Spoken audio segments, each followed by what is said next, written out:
अब आपसे ये सवाल करेंगे कि इतनी बड़ी सियासी जमात के कायद होते हुए, आप प्राइम मिनिस्टर ऑफ पाकिस्तान होते हुए, पिछले दिनों एक नो कॉन्फिडेंस मोशन आई, आपका अपना बयानिया होगा, लेकिन जो पाकिस्तान का आइन कहता है, जो पाकिस्तान का कानून कहता है, वो वोट ऑफ नो कॉन्फिडेंस उस कॉन्स्टिट्यूशन मैंडेट के ताबे हुई। आपका बयानिया दुरुस्त भी हो सकता है, लेकिन मैं कानून के एक तालिब इल्म की हैसियत से, मैं आइन के एक तालिब इल्म की हैसियत से मैं समझता हूँ कि आपने इस गैदरिंग को ये बताना है, ये PTI का क्राउड नहीं है सारा, ये बार है। ये आपसे सवाल सुनना चाहती है कि क्या जिस तरह आपने टैकल किया इस सारे मामलात को कॉन्स्टिट्यूशन के हवाले से, क्या अल्ट्रा कॉन्स्टिट्यूशन इक़दामात नहीं थे आपके डिप्टी स्पीकर के, आपके स्पीकर के, और जो रवैया गवर्नर्स का रहा? ये सवाल हम आपसे भी पूछते हैं और आप हमें, और उम्मीद है कि हमें इसका जवाब देंगे। तो मैं एक चीज़ से शुरू करता हूँ।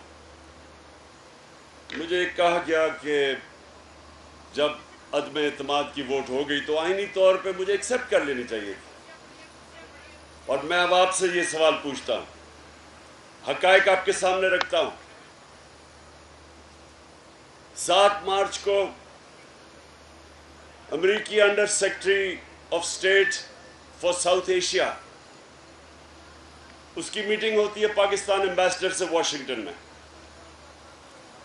वो पाकिस्तान के एम्बेसडर को कहता है कि इमरान खान रूस क्यों गया था,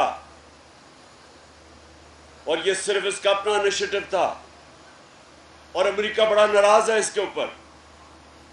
और फिर कहता है कि इमरान खान को अगर आपने ना हटाया, नो कॉन्फिडेंस की मोशन में, ये जो टेबल हो रही है असेंबली में, अभी हुई नहीं थी 7 को, नो कॉन्फिडेंस मोशन अभी टेबल नहीं हुई थी।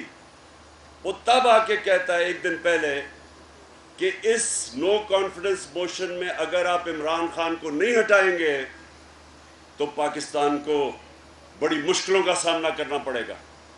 और फिर कहता है अगर हटा दोगे तो माफ़ कर दिया जाएगा पाकिस्तान। 7 को ये होता है, 8 को नो कॉन्फिडेंस टेबल होता है असेंबली में, और एकदम हमारे इत्तेहादियों को भी ख्याल आता है कि ओहो ये तो हुकूमत बहुत बुरी है। और हमारे लोटे जो कि 15-20 थे, जो कि जिनमें से अमेरिकन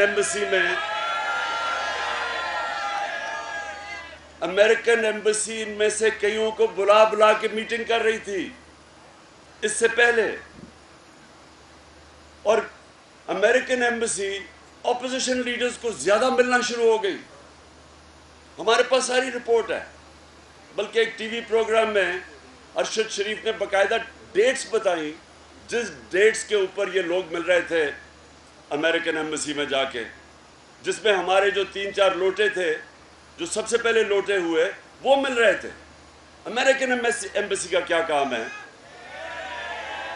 अमेरिकन एम्बेसी का काम तो फॉरेन पॉलिसी के ऊपर डिस्कशन करना है। उसका क्या काम है कि हमारे लोटों को, या जो हमारे बैक बेंचर्स खुश नहीं थे, उनको मिलने का क्या काम है? फिर हमारे आतिफ खान जो मिनिस्टर थे पख्तूनख्वा में, उनसे मीटिंग करते हैं और कहते हैं कि KP में भी हो सकती है नो कॉन्फिडेंस महमूद खान के खिलाफ। तो ये अमेरिकन एम्बेसी का तो काम नहीं है। किसी क्या सोच सकते हैं कि हमारी एम्बेसी जाके ऑपोजिशन के उनके मेंबर्स को मिले और ये बातें करे? अगर ज़्यादा से मिलेगी तो फॉरेन पॉलिसी पे बात करेगी। उसके बाद ये इत्तेहादी हमारे से अलहदा होते हैं, और फिर ये जनाब हमारे सिंध हाउस के अंदर मंडी लगती है, और सबके सामने 20-20 करोड़ की कीमत ऑफ़र हो रही होती है। कितने हमारे MNS को उन्होंने पैसे ऑफ़र किए, और उसके बाद गवर्नमेंट गिर जाती है। मेरा सबसे पहला सवाल ये कि हमारे 2 साल जो पहले थे वो सबसे मुश्किल थे। हम जब आए, गवर्नमेंट का दिवालिया निकला हुआ था।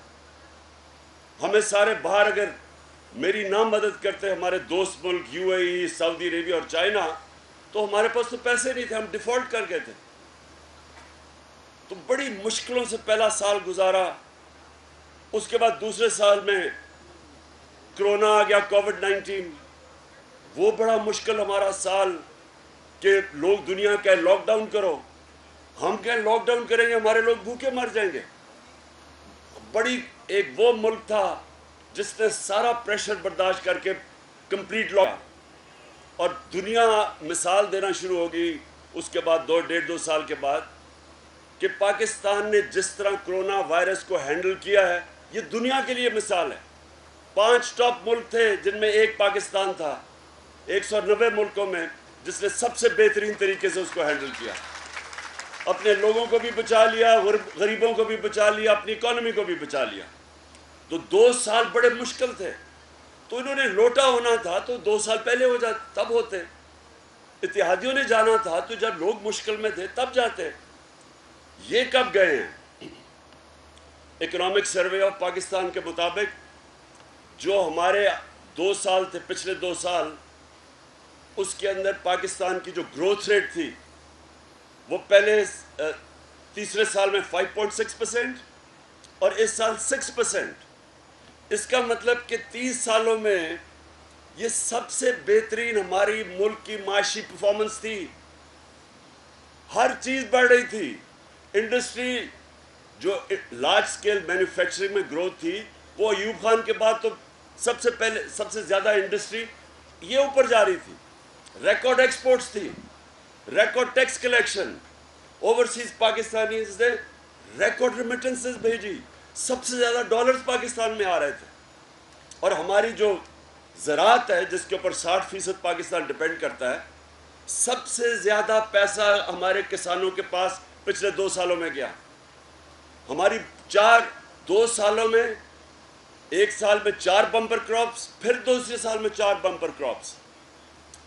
जो एग्रीकल्चर ग्रोथ रेट थी वो 4.5% थी। तो जब ये मुल्क एक सही रास्ते पे जा रहा था तो मेरा सवाल ये है कि क्या वजह थी कि एकदम ये सारे ने कहा जी बड़ा, ये तो पार्टी बड़ी गवर्नमेंट की परफॉर्मेंस नहीं अच्छी और ये हमारे छोड़ गए। ये थी साजिश। और मैं आपको दूसरी बात बताऊं, अगर मैं इसके ऊपर और पाकिस्तानी कौम स्टैंड नहीं लेगी आज, अगर आप पाकिस्तानी कौम अगर आप स्टैंड नहीं लेंगे, कोई पाकिस्तान का prime minister independent foreign policy नहीं चला सकेगा। डरेगा कि आगे से धमकी आएगी अमेरिका से तो वो ऐसे झुक जाएगा। हमने, मेरी वकला कम्युनिटी आप ओपिनियन मेकर है, हमने जब धमकी मिली अमेरिका से, जो जनरल मुशर्रफ अपनी किताब में लिखते हैं कि वो रिचर्ड आर्मिटेज की जब टेलीफोन से आया कि we will bomb you into stone age, अगर हम उनके साथ शिरकत नहीं करते उनकी जंग में, हमारी जंग ही नहीं थी। एक धमकी के ऊपर हमने घुटने टेक दिए, उनकी जंग में शामिल हुए। 80,000 पाकिस्तानी मारा गया, 400 ड्रोन अटैक हुए पाकिस्तान पे। दुनिया की तारीख में ये कोई मिसाल ही नहीं मिलती कि आपका एलाई जिसके लिए आप जंग लड़ रहे हैं वो आप पे ही बमबारी कर रहा है। 400 ड्रोन अटैक्स हुए, कितने बेकसूर लोग मारे गए। कौन से हुक्मरान ने खड़े होकर कहा कि ये सारे ह्यूमैनिटेरियन लॉज की खिलाफ वर्जी है? कोई दुनिया का कानून आपको इजाज़त नहीं देता टू बी जज, ज्यूरी एंड एग्जीक्यूशनर। आप फैसला कर रहे हैं 8,000 मील दूर से, कंप्यूटर गेम्स खेल रहे हैं कि अच्छा जी ये दहशतगर्द है, बटन दबाया वो सारा नीचे। कौन नीचे मरा किसी को नहीं पता। छोटे छोटे गोश्त के टुकड़े लोगों के मिलते थे। कौन सा मुल्क इजाज़त देता है? ये है गुलामी। और इस गुलामी के अगेंस्ट में खड़ा था। मेरे लिए भी बड़ा आसान था कि उनको कहता जी मैं रूस नहीं जाता,